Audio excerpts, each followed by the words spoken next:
ಪೋರ್ಚುಗೀಸರು ಯುದ್ಧ ನಡೆದಿರೋದು 2 ಬಾರಿ ಆದರೂ ದಾಳಿ ಮಾಡಿರೋದು 28-29 ಬಾರಿ ಬರುತ್ತೆ. ದುರಂತ ಏನಂತಂದರೆ ಆ ದಾಳಿಯಲ್ಲಿ ಅವ್ರು ಯಾವತ್ತೂ ಗೆದ್ದಿದ್ದೇ ಇಲ್ಲ. ಎಲ್ಲ 4-5 ಅಡಿ ಆಳ ಇದೆ, ಆದರೂ ಕೆಳಭಾಗದಲ್ಲಿ ಏನೇ ಇದ್ರೂ ಕಾಣಿಸುತ್ತೆ. ಒಂದು ಸಣ್ಣ ಮೀನು ಇರ್ಬೋದು ಅಥವಾ ಬೇರೆ ಬಣ್ಣದ ಕಲ್ಲು ಇರಬಹುದು, ಏನೇ ಇದ್ರೂ ಕಾಣಿಸುವಂತಹ ನೀರದು. ಇಲ್ಲೇ ಸ್ವಲ್ಪ ದೂರದಲ್ಲಿ ರಾಣಿ ಚೆನ್ನಭೈರಾದೇವಿ ದ್ವೀಪ ಅಂತ ಬರುತ್ತೆ. ತಾನು ಕೊಟ್ಟಿರ್ತಕ್ಕಂತಹ ಬಿಳಿಮೆಣಸಿಗೆ ಅಥವಾ ಕರಿಮೆಣಸಿಗೆ, ಕಾಳು ಮೆಣಸಿಗೆ ಪ್ರತಿಯಾಗಿ ಅಷ್ಟೇ ಪ್ರಮಾಣದ ಬೆಳ್ಳಿಯನ್ನು ತೆಗೆದುಕೊಳ್ತಾಳವಳು. ಹಾಗಾಗಿ ಇದನ್ನು ರಜತಪುರಿ ಅಂತಲೂ ಕರೀತಾರೆ. ನೇರವಾಗಿ 14 ದೇಶಗಳೊಂದಿಗೆ ನೇರವಾಗಿ ವ್ಯಾಪಾರ, ನೇರ ಸಂಪರ್ಕ. ಫಾರ್ ಎಕ್ಸಾಂಪಲು ಪರ್ಷಿಯಾದೊಂದಿಗೆ ನೇರ ವ್ಯಾಪಾರ. ಅವರಿಗೆ ಎಷ್ಟು ಸ್ವಾತಂತ್ರ್ಯ ಇತ್ತು ವ್ಯಾಪಾರಕ್ಕೆ ಅಂತಂದರೆ, ನಂಬಿಕೆ ಎಷ್ಟಿತ್ತು ಅಂತಂದರೆ, ಅವರ ಹಡಗುಗಳನ್ನು ಚೆಕ್ ಮಾಡ್ತಾ ಇರಲಿಲ್ಲ.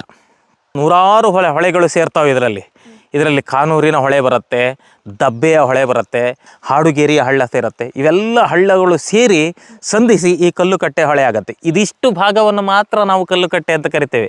1 ಕಿಲೋಮೀಟರ್ ವ್ಯಾಪ್ತಿಯಲ್ಲಿ. ಚೆನ್ನಭೈರಾದೇವಿಯ ವಿಚಾರದಲ್ಲಿ ನೀವು ಅಷ್ಟು ಸುಲಭವಾಗಿ ತಿಳ್ಕೊಳ್ಬೇಡ್ರಿ. ಅವಳು ವೀರಾಗ್ರಣಿಯವಳು. ಕೇವಲ ಬರೀ ಶಸ್ತ್ರಶಾಸ್ತ್ರವನ್ನಂತಲ್ಲ, ಬರೀ ವ್ಯವಹಾರದಲ್ಲೂ ಸಹ ಪಾರಂಗತಳಾಗಿದ್ದಾಳೆ. ಅವಳನ್ನು ನೀವು ಕೆಣಕೋದಕ್ಕೆ ಹೋಗಬೇಡ್ರಿ ಹೇಳ್ತಾರೆ. ಇಷ್ಟು ಅವರ ರಾಣಿ ಚೆನ್ನಭೈರಾದೇವಿಯ ಅಜ್ಜಿ ಫಾರಿನ್ಗೆ ಕನೆಕ್ಟ್ ಆಗಿದ್ದು ಹೇಗೆ ಸರ್? ಅವರು ಏನಾದರೂ ಫಾರಿನ್ ಕಂಟ್ರೀಸ್ಗೆ ಹೋಗಿ ಬಂದಿದ್ರು ಆವಾಗಿನ ಕಾಲದಲ್ಲಿ? ಯಾವ ರೀತಿಯಾಗಿ ರಾಯಭಾರಿಗಳನ್ನ ಹೇಗೆ ಕಳಿಸಿದ್ರು ಅಲ್ಲಿ ಭಾಷಾಂತರ ವ್ಯಕ್ತಿಗಳು ಅಂತ ಇರ್ತಾರೆ. ಫಾರ್ ಎಕ್ಸಾಂಪಲ್ಲು ಲೂಯಿಸ್ ಡೆ ಅಟೈಡೆ ಬಂದಾವಾಗ ಮತ್ತು ಈ ನಮ್ಮ ಪೀಟ್ರೋ ಡೆಲ್ಲವೆಲ್ಲೆ ಬಂದಾವಾಗ ಭಾಷೆಗಳನ್ನು ಪರಿವರ್ತನೆ ಮಾಡಿ ಕನ್ನಡಕ್ಕೆ ಕನ್ನಡದಲ್ಲಿ ಇರ್ತಕ್ಕಂಥದ್ದನ್ನು ಪೋರ್ಚುಗಲ್ ಭಾಷೆಗೆ ಕನ್ವರ್ಷನ್ ಮಾಡುವಂಥವ್ರು ಒಂದಿಷ್ಟು ಜನ ಇರ್ತಾರೆ. ಸೊ ಇದರಿಂದ ಏನಾಗತ್ತೆ ಅಂತಂದರೆ, ಭಾಷಾಂತರಿಗಳು ಅಂದರೆ ಬೇರೆ ಬೇರೆ ಭಾಷೆಯನ್ನು ಮಾತನಾಡುವಂಥವರು ಈ ಪ್ರದೇಶದಲ್ಲಿ ಆಲ್ರೆಡಿ ಇರ್ತಾರೆ. ಅವರನ್ನು ಬಳಸ್ಕೊಂಡು ಹೀಗೆ ವ್ಯವಹಾರವನ್ನು ನಾವು ಮಾಡಬೇಕು, ನೀನು ಇದಕ್ಕೆ ಸಂಬಂಧಪಟ್ಟ ಹಾಗೆ ರೂಪುರೇಷೆಗಳನ್ನು ಅವರಿಗೆ ಹೇಳಬೇಕು. ಈ ರೀತಿ ಪರಸ್ಪರ ವ್ಯಾಪಾರ ವ್ಯವಹಾರಗಳು ಪ್ರಾರಂಭದಲ್ಲಿ ಆರಂಭಗೊಳ್ತವೆ. ಹಾಗಾಗಿ ಪದುಮಲಾದೇವಿಯ ವ್ಯವಹಾರ ಇನಿಷಿಯೇಷನ್ ಆಗಿತ್ತು, ಅಂದರೆ ಪ್ರಾರಂಭವಾಗಿತ್ತು. ಅರೆ, ಪದುಮಲಾದೇವಿ ವ್ಯವಹಾರ ಮಾಡೋದಕ್ಕಿಂತ ಮುಂಚೆ ಫಾರಿನ್ ಕಂಟ್ರಿ ಜೊತೆ ರಾಜರು ಯಾರು ಅಟ್ಯಾಚ್ಮೆಂಟ್ ಇಟ್ಕೊಂಡಿರ್ಲಿಲ್ವಾ? ಹೇಗೆ? ಅಷ್ಟು ಪ್ರಮಾಣದ ಅಟ್ಯಾಚ್ಮೆಂಟ್ ಇರಲಿಲ್ಲ. ಏನು ನಾವು ಕ್ರಿಸ್ತ ಪೂರ್ವದಿಂದಲೂ ಸಾಂಬಾರು ಪದಾರ್ಥಗಳ ವ್ಯಾಪಾರ ವ್ಯವಹಾರ ಮಧ್ಯಪ್ರಾಚ್ಯ ದೇಶಗಳಿಗಿತ್ತು ಅನ್ನುವಂಥದ್ದನ್ನು ಕೇಳ್ಕೊಂಡಿದ್ದೀವಿ. ಆದರೆ ಸಮುದ್ರ ವ್ಯಾಪಾರ ವ್ಯವಹಾರ ಅನ್ನುವಂಥದ್ದು ಅಷ್ಟು ಪ್ರಮಾಣದಲ್ಲಿ ಇರಲಿಲ್ಲ. ಸಮುದ್ರ ಮಾರ್ಗವನ್ನು ನಾವು ಸುಲಭವಾಗಿ ಕಂಡುಕೊಂಡದ್ದವರಲ್ಲ. ಮೊದಲೇನಿದ್ರು ಕಣಿವೆಗಳ ಮುಖಾಂತರ ಹೋಗ್ತಾ ಇತ್ತು. ಆದರೆ ಯಾವಾಗ ಈ ವಾಸ್ಕೋಡಿಗಾಮ ಮಾರ್ಗವನ್ನು ಕಂಡುಹಿಡಿದ್ನಲ್ವಾ, ಆವಾಗ ಆ ವ್ಯಾಪಾರ ವ್ಯವಹಾರ ದೊಡ್ಡದಾಗಿ ಹೋಗ್ತಾ ಬಂತು. ಅದನ್ನು ಕರೆಕ್ಟಾಗಿ ಮೊದಲನೇ ಬಾರಿಗೆ ಎನ್ಕ್ಯಾಶ್ಮೆಂಟ್ ಮಾಡಿಕೊಂಡವಳು ಅಂತಂದರೆ ರಾಣಿ ಪದುಮಲಾದೇವಿಯ ಮಧ್ಯ ವಯಸ್ಕಳು ಅಥವಾ ವಯಸ್ಸಾದವಳಾಗಿದ್ದಿರೋದ್ರಿಂದ ಅವಳು ತುಂಬ ವರ್ಷಗಳ ಕಾಲ ವ್ಯಾಪಾರ ಮಾಡಿರುವಂತಹ ದಾಖಲಾತಿಗಳು ನಮಗೆ ಸಿಗೋದಿಲ್ಲ. ಆದರೆ ಅವಳು ವ್ಯಾಪಾರ ಮಾಡಿದ್ದಳು ಅನ್ನುವಂಥದ್ದಕ್ಕೆ ನಮಗೆ ಬೇಕಾದಷ್ಟು ಪುರಾವೆಗಳು ಸಿಗ್ತವೆ. ಹಾಗಾಗಿ ಅದನ್ನು ನೋಡಿರ್ತಕ್ಕಂತಹ ಭೈರಾದೇವಿ ಇರ್ಬೋದು, ಮಕ್ಕಳಾಗಿರ್ತಕ್ಕಂಥ ಚೆನ್ನಾದೇವಿ ಇರ್ಬೋದು, ಕೊನೆಯ ಮಗಳಾಗಿರ್ತಕ್ಕಂಥ ಚೆನ್ನಭೈರಾದೇವಿ ಇರ್ಬೋದು, ಪದುಮಲಾದೇವಿ ಹಾಕಿಕೊಟ್ಟಂತಹ ಮಾರ್ಗವನ್ನೇ ಅನುಸರಿಸಿ ಮುಂದುವರಿತಾರೆ. ಹಾಗಾಗಿ ಒಂದರ್ಥದಲ್ಲಿ ರಾಣಿ ಚೆನ್ನಭೈರಾದೇವಿಗೆ ಮಾರ್ಗದರ್ಶಿ ಅಂತಂದರೆ ಪದುಮಲಾದೇವಿ. ಎಷ್ಟು ವರ್ಷಗಳ ಕಾಲ ಅವರು ಫಾರಿನ್ ಕಂಟ್ರೀಸ್ ಜೊತೆ ವ್ಯಾಪಾರ ವಹಿವಾಟು ಇಟ್ಕೊಂಡಿರ್ತಾರೆ ರಾಣಿ ಚೆನ್ನಭೈರಾದೇವಿ? ಅವಳು ಪ್ರಾರಂಭದಿಂದ 1606ರವರೆಗೂ ವ್ಯಾಪಾರ ವ್ಯವಹಾರವನ್ನು ಇಟ್ಕೊಂಡಿರ್ತಾಳೆ. ಆದರೆ ಬೇಸರದ ಸಂಗತಿ ಏನಪ್ಪ ಅಂತಂದರೆ, ಪೋರ್ಚುಗೀಸರು ಹೇಗಾದರೂ ಮಾಡಿ ಚೆನ್ನಭೈರಾದೇವಿಯನ್ನು ಸೋಲಿಸಬೇಕು ಅನ್ನುವಂಥ ಇಂಟೆನ್ಷನ್ ಪ್ರಾರಂಭದಿಂದಲೂ ಇತ್ತು. ಅದರ ಪರಿಣಾಮವಾಗಿಯೇ 1559, 1569, 70, 71ರ ಯುದ್ಧಗಳು. ಆ ಯುದ್ಧಗಳ ಪರಿಣಾಮ ಏನಾಯಿತು? ಪೋರ್ಚುಗೀಸರು ಹೀನಾಯವಾಗಿ ಸೋತೋಗ್ಬಿಡ್ತಾರೆ. ಸೋತಿರೋದ್ರ ನಂತರನೂ ಈಗ ನಮಗೂ ಮತ್ತು ಪಾಕಿಸ್ತಾನಕ್ಕೂ ಯುದ್ಧ ಆಗಿದ್ದು ಕೇವಲ 1962, 1947 ಇಷ್ಟನ್ನು ನಾವು ಗುರುತಿಸ್ತೇವೆ. ಮಧ್ಯೆ ಅವರು ದಾಳಿ ಮಾಡ್ತಾರಲ್ವ, ಅದನ್ನು ಯಾರು ನಾವು ನೆನಪು ಇಟ್ಕೊಳ್ಳೋದೇ ಇಲ್ಲ, ಅದನ್ನು ಯುದ್ಧ ಅಂತ ಪರಿಗಣಿಸೋದೇ ಇಲ್ಲ. ಹಾಗೆ ನಮ್ಮ ಕೆಲವು ಸಂಸ್ಥಾನದ ಮೇಲೆ ಅವರು ಆಗಾಗ ದಾಳಿ ಮಾಡ್ತಾ ಇರ್ತಾರೆ. ಒಟ್ಟು 27-28 ಬಾರಿ ದಾಳಿ ಮಾಡ್ತಾರೆ ಅವರು ಪೋರ್ಚುಗೀಸರು. ಯುದ್ಧ ನಡೆದಿರೋದು 2 ಬಾರಿ ಆದರೂ ದಾಳಿ ಮಾಡಿರೋದು 28-29 ಬಾರಿ ಬರುತ್ತೆ. 27, 28, 29 ಬಾರಿ ಬರುತ್ತೆ. ದುರಂತ ಏನಂತಂದರೆ, ಆ ದಾಳಿಯಲ್ಲಿ ಅವ್ರು ಯಾವತ್ತೂ ಗೆದ್ದಿದ್ದೇ ಇಲ್ಲ. 28 ಬಾರಿ ದಾಳಿಯಲ್ಲಿ ಗೆದ್ದಿರೋ ಉದಾಹರಣೆಗಳೇ ಇಲ್ಲ. ಹಾಗಾಗಿ ಗೆದ್ದಿರ್ತಕ್ಕಂತಹ ರಾಣಿಯ ಕುರಿತಾಗಿ ಅವ್ರಿಗೆ ಭಯ ಇರುತ್ತೆ. ನಾವು ಯಾವತ್ತೂ ಇವಳನ್ನು ಸೋಲಿಸ್ಲಿಕ್ಕೆ ಆಗೋದಿಲ್ಲ. ಫಸ್ಟ್ ಬರಬೇಕಾದ್ರೆ ಇವಳು ಪಾಗನ್, ಇವಳು ಮಂಗ ಇದ್ದಂಗಿದ್ದಾಳೆ ಇವಳು, ನಮ್ಮನ್ನು ಏನು ಎದುರಿಸ್ತಾಳೆ ಹೇಳು, ನಾವು ಆ ಸೂರ್ಯ ಮುಳುಗದ ಸಾಮ್ರಾಜ್ಯವನ್ನೇ ಬಗ್ಗು ಬಡಿದು ಬಂದವರು, ಅಂದರೆ ಇಂಗ್ಲೆಂಡನ್ನೇ ಬಗ್ಗು ಬಡಿದವರು ನಾವು ಅಂತೇಳಿ ಹುಂಕರಿಸ್ತಾರೆ. ಯಾರು ಡಿ ಸಿಲ್ವಾ ಇರಬಹುದು ಅಥವಾ ಆನಂದ್ ಮೊದಲೇ ಬಂದಿರತಕ್ಕಂಥ ಬೆರೆಟ್ಟೋ ಇರಬಹುದು. ಇಲ್ಲಿರ್ತಕ್ಕಂಥ ಸ್ಥಳೀಯ ಸೈನಿಕರು ಹೇಳ್ತಾರೆ, ನೋಡಿ ಚೆನ್ನಭೈರಾದೇವಿಯ ವಿಚಾರದಲ್ಲಿ ನೀವು ಅಷ್ಟು ಸುಲಭವಾಗಿ ತಿಳ್ಕೊಳ್ಬೇಡ್ರಿ, ಅವಳು ವೀರಾಗ್ರಣಿ, ಅವಳು ಕೇವಲ ಬರೀ ಶಸ್ತ್ರಶಾಸ್ತ್ರವನ್ನಂತಲ್ಲ, ಬರೀ ವ್ಯವಹಾರದಲ್ಲೂ ಸಹ ಪಾರಂಗತಳಾಗಿದ್ದಾಳೆ, ಅವಳನ್ನು ನೀವು ಕೆಣಕೋದಿಕ್ಕೆ ಹೋಗಬೇಡ್ರಿ ಹೇಳ್ತಾರೆ. ಬಟ್ ಅವನು ಹೊಸ ಬಿಸಿ, ಹೊಸ ರಕ್ತ, ಇಲ್ಲ ನಾನೇನಾದರೂ ಮಾಡಿ ಅವಳನ್ನು ಸೋಲಿಸ್ಬೇಕು, ನನ್ನ ಹೆಸರು ಕೀರ್ತಿ ಪತಾಕೆಯನ್ನು ಮೆರಿಬೇಕು, ನನ್ನ ಹೆಸರಲ್ಲಿ ಹೋಗಬೇಕು ಫಾರಿನಿಗೆ, ಪೋರ್ಚುಗಲ್ಲಿಗೆ ಅಂತಂದು ಹೇಳಿ ಅವ್ನು ಹಿಂದೆ ಮುಂದೆ ನೋಡೋದೇ ಇಲ್ಲ. ಬಂದವನೇ ಏನು ಮಾಡ್ತಾನೆ ಅಂತಂದರೆ ಹಡಗುಗಳನ್ನು ಸಮುದ್ರದಲ್ಲಿ ಗೋವಾದ ಮುಖಾಂತರ ಇಳಿಸಿ ಸೀದಾ ಬಸವರಾಜದುರ್ಗಕ್ಕೆ ಬಂದು ದಾಳಿ ಮಾಡ್ತಾನೆ. ಆ ಯುದ್ಧದ ಸನ್ನಿವೇಶವನ್ನು ಆಮೇಲೆ ಹೇಳ್ತೀನಿ ಏನಾಯಿತು ಅನ್ನುವಂಥದ್ದನ್ನು.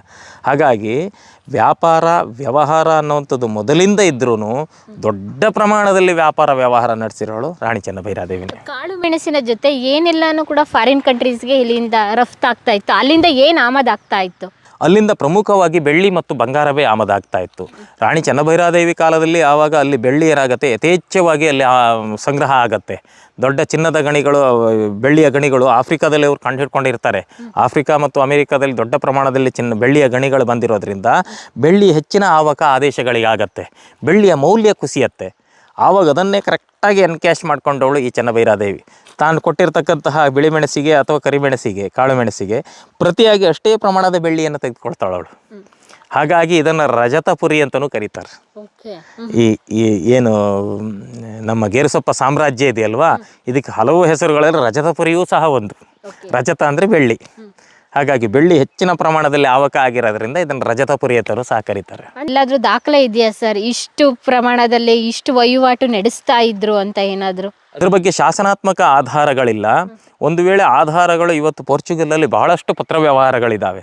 ಆ ಪೋರ್ಚುಗಲ್ ಭಾಷೆಯಲ್ಲಿರ್ತಕ್ಕಂಥ ಪತ್ರಗಳನ್ನು ನಾವೇನಾದರೂ ರೀಡ್ ಮಾಡಿದೀವಿ ಅಂತಂದರೆ ಆಧಾರಗಳು ಖಂಡಿತವಾಗಿ ಸಿಗ್ತವೆ. ಎಷ್ಟು ದೇಶಗಳನ್ನೊಡನೆ ಇರುವ ವ್ಯಾಪಾರವನ್ನು ಇಟ್ಕೊಂಡಿರ್ತಾರೆ? ನೇರವಾಗಿ 14 ದೇಶಗಳೊಂದಿಗೆ ನೇರವಾಗಿ ವ್ಯಾಪಾರ, ನೇರ ಸಂಪರ್ಕ. ಫಾರ್ ಎಕ್ಸಾಂಪಲ್ ಪರ್ಷಿಯಾದೊಂದಿಗೆ ನೇರ ವ್ಯಾಪಾರ. ಅವರಿಗೆ ಎಷ್ಟು ಸ್ವಾತಂತ್ರ್ಯ ಇತ್ತು ವ್ಯಾಪಾರಕ್ಕೆ ಅಂತಂದರೆ, ನಂಬಿಕೆ ಎಷ್ಟಿತ್ತು ಅಂತಂದರೆ, ಅವರ ಹಡಗುಗಳನ್ನು ಚೆಕ್ ಮಾಡ್ತಾ ಇರಲಿಲ್ಲ.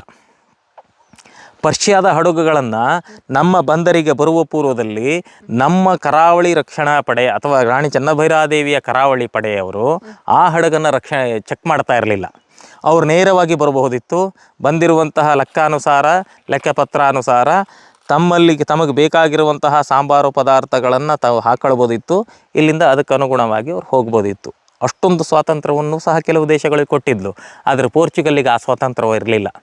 ಅವ್ರು ಏನೇ ಇದ್ದರೂ ಗೋವಾದಲ್ಲೇ ಅವ್ರ ಸಾಮ್ರಾಜ್ಯವನ್ನು ಆಳ್ವಿಕೆ ಮಾಡಬೇಕೇ ಹೊರತು ನಮ್ಮಲ್ಲಿ ಆ ಮಟ್ಟದ ಸ್ವಾತಂತ್ರ್ಯವನ್ನು ಅವರಿಗೆ ಯಾವುದೇ ಕಾರಣಕ್ಕೂ ರಾಣಿ ಚೆನ್ನಭೈರಾದೇವಿ ಕೊಡಲಿಲ್ಲ.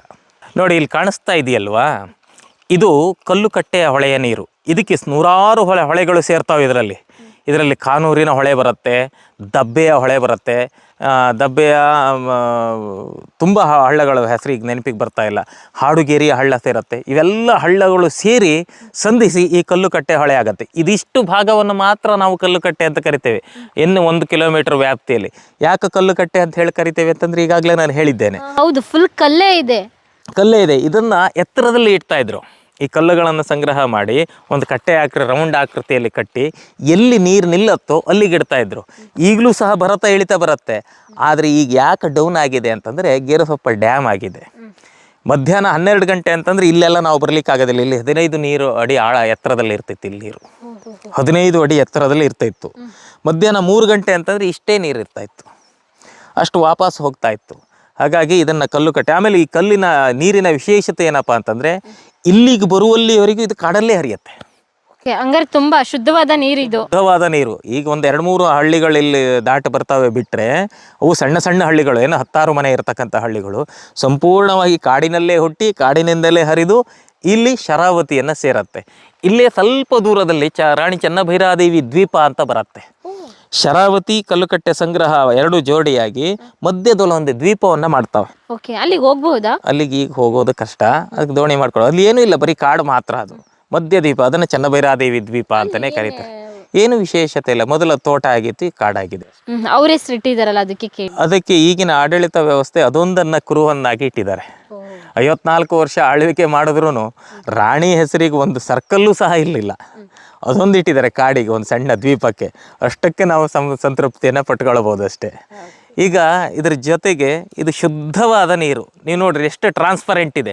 ಅಲ್ಲೆಲ್ಲ 4 ರಿಂದ 5 ಅಡಿ ಆಳ ಇದೆ, ಆದರೂ ಕೆಳಭಾಗದಲ್ಲಿ ಏನೇ ಇದ್ರೂ ಕಾಣಿಸುತ್ತೆ. ಒಂದು ಸಣ್ಣ ಮೀನು ಇರ್ಬೋದು ಅಥವಾ ಬೇರೆ ಬಣ್ಣದ ಕಲ್ಲು ಇರಬಹುದು, ಏನೇ ಇದ್ರೂ ಕಾಣಿಸುವಂತಹ ನೀರದು. ಒಳ್ಳೆ ಪಳಪಳ ಅಂತ ಹೊಳಿತಾ ಇದೆ ಸರ್. ಕೆಳಗಡೆ ಏನೇನಿದೆ ಅಂತ ಹಂಗೆ ಕಾಣಿಸ್ತಾ ಇದೆ. ಹೀಗೆ ಇದ್ರ ಜೊತೆಗೆ ಇನ್ನೂ ಹಲವಾರು ಕುರುಹುಗಳಿದ್ದಾವೆ. ಇದಕ್ಕೆ ಸಂಬಂಧಪಟ್ಟ ಒಂದೆರಡು ಮನೆತನಗಳು ಉಳಿದಿದ್ದಾವೆ.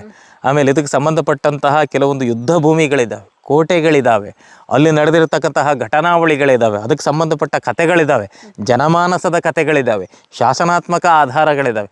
ಎಲ್ಲವನ್ನು ಹಂತ ಹಂತವಾಗಿ ನಿಮಗೆ ನಾನು ಒಂದೊಂದೇ ತೋರಿಸ್ತೇನೆ. ಬನ್ನಿ ಹೋಗೋಣ. ಬನ್ನಿ ಸರ್. ಪ್ರಿಯ ವೀಕ್ಷಕರೇ, ನಾವು ತೋರಿಸುತ್ತಿರುವ ಇತಿಹಾಸದ ಕಥೆಗಳು ಕನ್ನಡದ ಕಲೆ, ಸಾಹಿತ್ಯ, ಸಂಸ್ಕೃತಿ, ಜನಜೀವನ, ಇತಿಹಾಸ ಸೃಷ್ಟಿಸಿದ ಜನಸಾಮಾನ್ಯರ ಅಸಾಮಾನ್ಯ ಕಥೆಗಳು ನಿಮಗೆ ಇಷ್ಟ ಆಗಿದ್ಯಾ? ಹಾಗಿದ್ರೆ ವಿಡಿಯೋ ನೋಡಿ ಸುಮ್ಮನಾಗ್ಬೇಡಿ, ಶೇರ್ ಮಾಡಿ, ಸಪೋರ್ಟ್ ಮಾಡಿ, ನಮ್ಮೊಂದಿಗೆ ಜೊತೆಯಾಗಿ. ಇದು ನೀವೇ ಬೆಳೆಸಿದ ನಿಮ್ಮ ನೆಚ್ಚಿನ ಡಿಜಿಟಲ್ ಮಾಧ್ಯಮ. ಇನ್ಮುಂದೆ ನಿಮಗಾಗಿ ಇನ್ನಷ್ಟು ವಿನೂತನ ಶೈಲಿಯಲ್ಲಿ ಬರಲಿದೆ. ನೈತಿಕ ಬೆಂಬಲದ ಜೊತೆಗೆ ಆರ್ಥಿಕ ಬೆಂಬಲ ನೀಡಿ. ನಿಮ್ಮ ಬೆಂಬಲವೇ ನಮಗೆ ಪ್ರೇರಣೆ, ಸ್ಫೂರ್ತಿ ಕೂಡ. ನಿಮ್ಮ ಬೆಂಬಲದೊಂದಿಗೆ ನಮ್ಮ ಪಯಣ ಮುಂದುವರಿಯುತ್ತಿದೆ. ಸಾಮಾಜಿಕ ಬದಲಾವಣೆಗೆ ಜೊತೆಯಾಗಿ ನಮ್ಮ ಮುಂದಿನ ಪೀಳಿಗೆಗೆ ಕರ್ನಾಟಕದ ಇತಿಹಾಸ ಉಳಿಸೋಣ.